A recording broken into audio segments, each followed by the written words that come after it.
Hello student, क्या हाल चाल है। तो स्वागत है आपका अपने यूट्यूब चैनल देव मैथमेटिक्स क्लासेस में। देखो, हम आज बात करेंगे हम कंपोजिट रिलेशन पे। कंपोजिट रिलेशन होता क्या है उसके बारे में हम जानेंगे। जैसा हमारे कंपोजिट फंक्शंस होते हैं उसी तरीके से हमारे पास कंपोजिट रिलेशन होते हैं। किस तरीके से, हम मान लेते हैं यहाँ पर हमारे पास तीन सेट है, एक ए, बी और सी। ये हमारे पास तीन सेट हैं जो कि कैसे हैं, तीनों के तीनों नॉन एम्प्टी हैं। हमने फिर एक रिलेशन को लेट किया, वो रिलेशन आर है जो कहां से कहा था कि ए से बी की तरफ। फिर ऐसे हमने एक रिलेशन एस लिया जो कहां है, सी बी से सी की तरफ। ठीक, दैट द कंपोजिट रिलेशन। अब बात करते हैं composite relation of the two relations R and S को जो हम डिफाइन करेंगे, वो डिफाइन करेंगे एस ओ आर से, और वो कहां से कहां तक होगा, ए से सी की तरफ होगा। ठीक है, किस तरीके से ए से सी की तरफ होगा उसके बारे में हम यहाँ पे ये हमने जो रोस्टर में हमने इसको डिफाइन किया है, एस ओ आर बराबर A C, there exist B belongs to C. एक बी करेगा बिलोंग्स किसमें, बी बिलोंग्स करेगा किसमें, बी में ही, और यहाँ पे ए बी बिलोंग्स करेगा किसमें, आर में, और बी सी बिलोंग्स करेगा वो किसमें, एस में। ठीक है, तो ये हमारे पास, और ए कहाँ है, वो ए से है, और सी कहाँ है, वो सी से है। इसको हम ऐसे समझते हैं कि देखो, मेरे पास क्या है, एक ए बी पेयर है या एक ए बी है जो ए रिलेट कर रहा है किससे, बी से, वो आर के पास है। बी रिलेट कर रहा है किससे, सी से, जो एस के पास है। तो अब एक मुझको एक ऐसा ए सी मिल जाएगा, यानी कि ए रिलेट करेगा सी से, जो कहाँ होगा, एस ओ आर के अंदर होगा। ये हमारा क्या कहलाता है, कंपोजिट रिलेशन कहलाता है। अब कंपोजिट रिलेशन को ही हम ऐसे भी समझ सकते हैं, मान लो अगर सेम रिलेशन पे बात हो रही है, कहीं पे लिखा आर ओ आर, तो इसका मतलब आर को दो बार ऑपरेट किया गया है, यानी कि आर स्क्वायर। आर थ्री को लिख सकते हैं आर ओ आर लिख सकते हैं। फोर को आर ओ लिख सकते हैं, ऐसी फाइव लिख सकते हैं। तो ये डॉट डॉट हमारे पास क्या हो जाएंगे, कंपोजिट रिलेशंस हो जाएंगे। तो कंपोजिट रिलेशन की बात क्लियर हुई। अब अगर मान लो थोड़ा बहुत रह गया, तो मैंने एग्जांपल लिखा हुआ है यहाँ पर, इस एग्जांपल से सारी की सारी बात क्लियर हो जाएगी कि कंपोजिट रिलेशन है क्या, किस तरीके से ये बनता है। तो देखो, पहले मैं इसको ग्राफिकली डिफाइन करता हूं। मान लो तुम्हारे पास एक सेट ये है, ठीक है, ये होगा ए, ठीक। फिर एक सेट है तुम्हारे पास ये हो गया तुम्हारे पास बी। दूसरा सेट लिया हमने कितना, सी, ये हो गया तुम्हारा सी। बिल्कुल, ये एग्जांपल इस पे कनेक्ट कर सकते हो तुम जाकर के। ए के पास कितने एलिमेंट है, एक है 1, एक है 2 और एक है 3। बी के पास एलिमेंट कितने ऐसे, पी क्यू और आर। ठीक, सी के पास कितने, एक्स वाई और जेड। तो यहाँ पे एक रिलेशन हमने इस तरीके से तैयार किया, जो वो तैयार हुआ है, जो देखो यहाँ पर आर क्या है, 1 पी, यानी कि 1 की इमेज कहाँ मिल रही है मुझे, पी पे मिल रही है, कुछ इस तरीके से। ठीक, फिर 1 की इमेज कहाँ मिल रही है मुझे, यहाँ पे मिल रही है, ये क्यों। फिर इसने कहा 2 की इमेज, 2 की इमेज क्या है, वो की है, क्यों है, वो ये हो गई। फिर 2 की इमेज 3 की इमेज कितनी है, क्यों है, वो ये हो गई। सही, ये इसने डिफाइन कर दिया इस तरीके से। फिर कह रहा है एस, एस क्या डिफाइन किया, पी, एस के पास क्या है, पी है, तो पी कहाँ पे आ रहा, वाई पे, यानी कि ये चला गया जी। फिर क्यों, क्यों किस पे आ रहा, एक्स पे, ये चला गया। आर, आर किस पे है, जेड पे, वही चला गया। तो ये भी तो डिफाइन हुआ, यानी कि एक रिलेशन ये मिल गया और एक रिलेशन ये जो हम यहाँ पे बता रहे थे। अब हमें बात करनी है किस पे, किस पे बात करनी है, एस आर ओ एस पे, यानी कि यहां से सीधे यहां जाना है। ठीक है, तो देख लेते हैं according to graph, R O S, R की वैल्यू यहाँ पे है, 1 किस पे आ रहा है, पी पे, 1 किस पे आ रहा है, पी पे, और पी किस पे आ रहा है, वाई पे। तो यानी कितना होगा, 1 वाई हो जाएगा। ठीक, फिर 1 किस पे आ रहा है, क्यू पे आ रहा है, तो क्यू कितना हो जाएगा, एक्स हो जाएगा, यानी कि आएगा 1 एक्स हो गया। ठीक, ऐसे ही 2 किस पे आ रहा है, क्यू पे आ रहा है, और क्यू किस पे आ रहा है, एक्स पे आ रहा है, यानी कि ये होगा 2x। ठीक, ऐसे 3 किस पे आ रहा है, क्यू पे, और क्यू किस पे आ रहा है, एक्स पे, तो यहाँ कितना आ जाएगा, 3x। ये बड़ा ही सिंपल था, तुम्हारा ये निकल गया, आर ओ एस निकल गया। ठीक है, तो यहां तक कोई दिक्कत? चलो अगर दिक्कत नहीं है तो 1y 1z 2x 3x। अब हम इसको मैथमेटिकली समझते हैं। ये तो हमारा जो है बड़े इजी से किससे हो गया, अकॉर्डिंग टू ग्राफ हो गया। अब इसको मैथ से उससे समझते हैं, जो हमारा ये प्रोसीजर दिया हुआ है उसके बारे में हम बात करते हैं। यानी कि ये वाला जो मैंने मेथड यहाँ पे ये लिखाया था, इस मेथड पे हम बात करते हैं। ठीक है, तो चलते हैं इसे रफ करते हैं। देखो यहाँ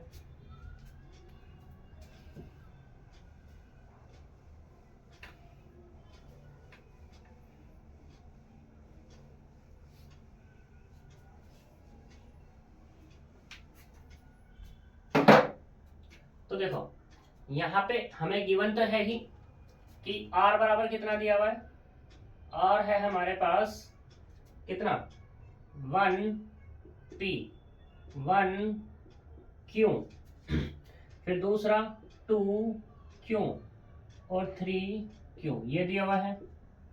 फिर s कितना है हमारे पास, s है हमारे पास p y q x और r z। हमें निकालना है r o s निकालना है। तो देख लेते हैं भाई साहब। देखो सबसे पहले क्या है, 1p बिलोंग्स किस में कर रहा है, r में, यानी कि 1 मैप हो रहा है किस पे, p पे मैप हो रहा है। अब p को देखो, p किस पे मैप हो रहा है, p यहाँ पे किस पे मैप हो रहा है, and p y map belongs कर रहा है किसमें, s में। तो इसका मतलब क्या हो जाएगा, इसका मतलब यही तो हो जाएगा कि 1 और ये y बिलोंग्स होगा किसमें, r o s में। ठीक, दूसरे वाला लो, इस वाले को लो। यहाँ पे कितना 1q बिलोंग्स कर रहा है किसमें, r में। दूसरा 1q है, अब q कहाँ मैप कर रहा है, यहाँ पे, यानी कि qx बिलोंग्स हो रहा है किसमें, s में। तो इसका मतलब क्या होगा, 1 से गए q पे और q से गए x पे, यानी कि 1x बिलोंग्स किसमें होगा, r o s में हो जाएगा। क्लियर। दूसरे वाला 2q बिलोंग्स कर रहा है किसमें, r में। 2 के बाद q है और q फिर से x पे है, यानी कि qx बिलोंग्स कर रहा है किसमें, s में। तो यहां से क्या होगा, 2x बिलोंग्स हो जाएगा किसमें, r o s में। ठीक, अगले वाला 3q बिलोंग्स कर रहा है वो भी r में, और q के बाद क्या है, x है, q के बाद x है, वो बिलोंग्स कर रहा है किसमें, s में। तो मतलब क्या हो गया, 3x वो भी बिलोंग्स कर जाएगा किसमें, r o s में। तो निकाल लेते हैं यहाँ पर कितना, r o s क्या हो जाएगा तुम्हारे पास, देख लो, 1y और दूसरा कितना 1x, तीसरा कितना 2x और तीसरे वाला 3x, और यही तो थे हमारे पास 1y 1x 2x 3x। तो ये हमारा क्या हो गया, r o s हो जाएगा। ठीक है, अब देखो अगर मैं बात करूं यहाँ पे s o r की, ऐसा भी तो हो सकता है कि s o r निकाल ले, वो इसको भी तो निकलवा सकता है। यानी कि मुझे पहले s के एलिमेंट पे बात करनी पड़ेगी। तो s के एलिमेंट कितने हैं यहाँ पर, ये। तो मैं पहले अगर मैं बात करूं, देखो p और y की, वो बिलोंग्स कर रहा है किसमें, s में। तो अब मुझे y से जाना पड़ेगा, तो वो r में होना चाहिए। क्या y के एलिमेंट स्टार्टिंग है y r में, नहीं है। तो इसलिए यहाँ पर y और जो भी समथिंग आएगा डज नॉट बिलोंग्स टू किसमें, r में। तो इसका मतलब क्या होगा, s o r does not exist, यानी कि ये रिलेशन होगा ही नहीं। क्लियर, सही। यहां से ये मोस्ट इंपोर्टेंट टॉपिक है और इससे क्वेश्चन आने की भी संभावना है। ठीक, तो अब हम इससे आगे चलते हैं, कुछ कुछ थ्योरम दी हुई है उन पे हम बात कर लेते हैं। ठीक है, रफ करते हैं इसको।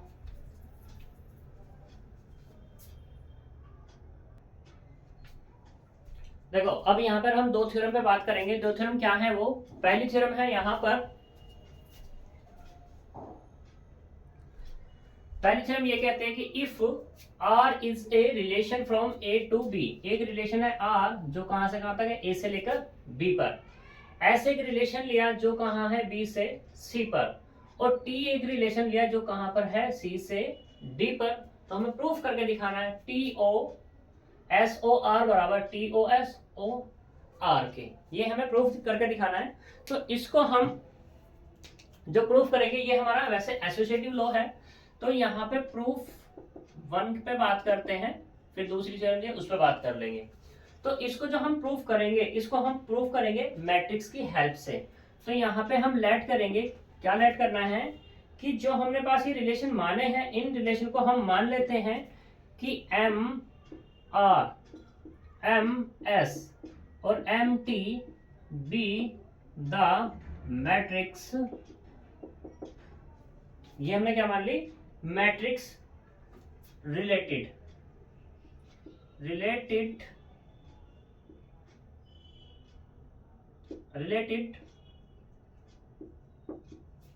To the relation,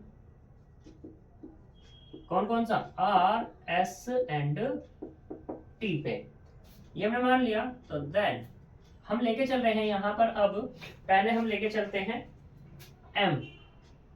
M T O S O R, T O S O R को हम लेके चलते हैं।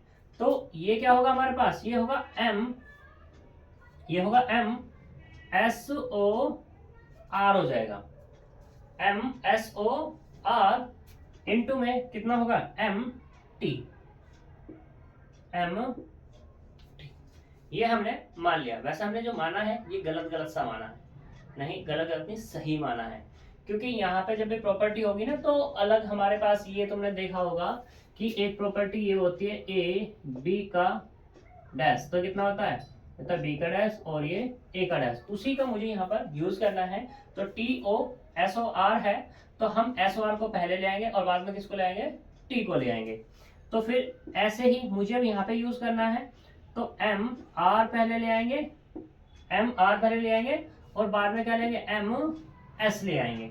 ठीक है, यहां तक कोई दिक्कत, इसको मैंने ये लिख लिया एम टी, फिर इसको एम आर को मैं बाहर रखा, एम एस को अंदर ले गया और एम टी को ले आया। कोई दिक्कत यहां तक, चलो अच्छी बात है, अगर दिक्कत नहीं है तो। फिर ऐसे ही अब जैसे हमने ओपन किया था उसको वैसे हम क्या कर देंगे, बंद कर देंगे, यानी कि एम आर डॉट, ये कितना मिल जाएगा मुझे, एम टी ओ कितना एस। ठीक, फिर वैसे ही ये हमारा कितना एम टी ओ एस और कितना आएगा यहाँ पर, ये जाएगा ओ आर हो जाएगा, टी ओ आर।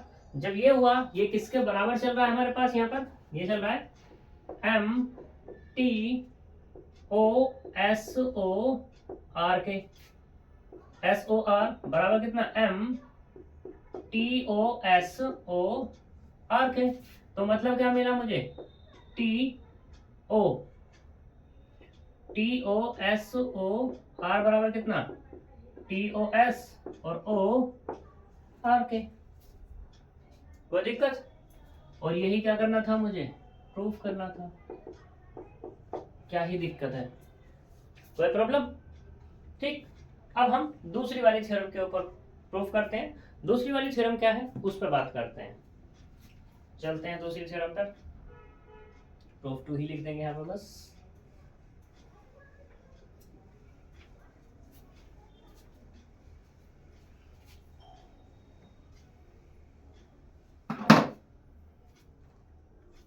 तो देखो प्रूफ किसका, 2 का।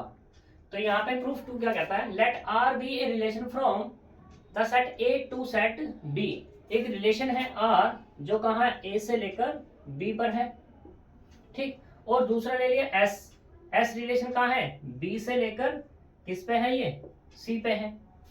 तो ये दो रिलेशन लिए, तब इसने कहा कि हमें जो प्रूफ करके दिखाना है एस ओ आर का इनवर्स, वो बराबर किसका होगा, आर इनवर्स ओ और एस इनवर्स के दिखाना है।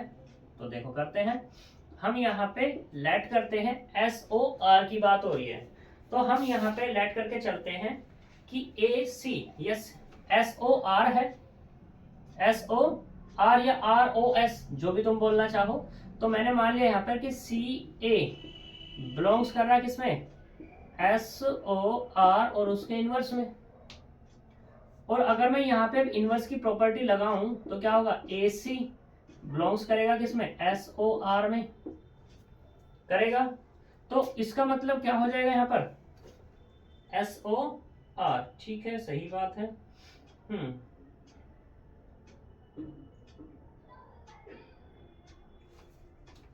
ये निकला A C belongs to S O R. और ये कंडीशन किसकी होती है, फॉर ऑल कि ए बिलोंग्स कर रहा होगा किसमें, ए में, एंड सी बिलोंग्स कर रहा होगा किसमें, सी के, अकॉर्डिंग टू कंपोजिशन। कंपोजिशन के अकॉर्डिंग हम कह सकते हैं यहाँ पर, जब हम यहाँ पे ये चीज बोल सकते हैं तो इसका मतलब क्या हो जाएगा, देन देयर एग्जिस्ट, भाई ए बिलोंग्स कर रहा ए में, सी बिलोंग्स कर रहा सी में, तो एक एग्जिस्ट कर जाएगा बी, जो कहाँ बिलोंग्स करेगा, बी में करेगा। और जब ये बी में बिलोंग्स करेगा तो इसका मतलब क्या हो जाएगा, इसका मतलब यहाँ पे ये होगा कि ए बी बिलोंग्स कर रहा होगा किसमें, आर में, एंड बी सी बिलोंग्स कर रहा होगा किसमें, एस में। जब ए बी बिलोंग्स कर रहा है, ए बी बिलोंग्स कर रहा आर में, तो इसका मतलब बी ए बिलोंग्स करेगा किसमें, आर के इनवर्स में। ऐसे ही यहां पर एंड सी बी बिलोंग्स करेगा किसमें, एस के इनवर्स में। अब मैं इसको पहले इसको बाद में लिख लूं, यानी कि C B belongs to S inverse and B A belongs to R inverse. ठीक है, तो इसका मतलब क्या होगा, देखो यहाँ पे C B belongs to S inverse, B A belongs to S R inverse, तो सी बी बिलोंग्स टू किसमें, एस इनवर्स ओ और ये आर इनवर्स में। अब देखो, क्योंकि मैं क्या लेके चला हूं, सॉरी सी भी नहीं आएगा, सी ए आएगा। क्योंकि अब देखो मैं क्या लेके चला था, मैं लेट करके चला था यहाँ पे कि सी ए बिलोंग्स कर रहा है किसमें, एस ओ आर में। मैं यहाँ पे ये लेकर चला कि सी ए बिलोंग्स कर रहा है एस ओ आर के इनवर्स में, बट मुझे मिला क्या यहाँ पर कि सी ए belongs to S inverse O और आर इनवर्स। अब जो हमारा रिलेशन है वो दो में सेम मिलेगा, और दो में सेम कब मिल सकता है, ये तभी पॉसिबल हो सकता है जब दोनों के दोनों आपस में क्या रहे हों, बराबर रहे हों, अदरवाइज पे पॉसिबल है नहीं। ठीक है नहीं, ये केस तभी पॉसिबल हो सकता है जब ये बराबर होंगे, अदरवाइज बराबर नहीं है तो ये पॉसिबल है नहीं। ठीक है, यानी कि एक में लेके चल रहे हैं, दूसरे में मुझे मिल रहा है, सही। तो ये हमारा क्या है, प्रूफ मेंटर थ्योरम नंबर 2 का। इसी के साथ एग्जांपल नंबर 11 दिया हुआ है, मोस्ट इंपोर्टेंट है, वो तुम्हें करना है, बिल्कुल डिक्टो यही है। ए दे दिया है, आर दे दिया और एस दे दिया, यही निकलवा रहा, एस ओ आर का इनवर्स बराबर एस इनवर्स ओ आर का इनवर्स। ये तुम्हें करके लाएंगे। हम जो कल बात करेंगे वो बात करेंगे नेक्स्ट टॉपिक में। तो मिलते हैं नेक्स्ट वीडियो में, तब तक के लिए बाय बाय।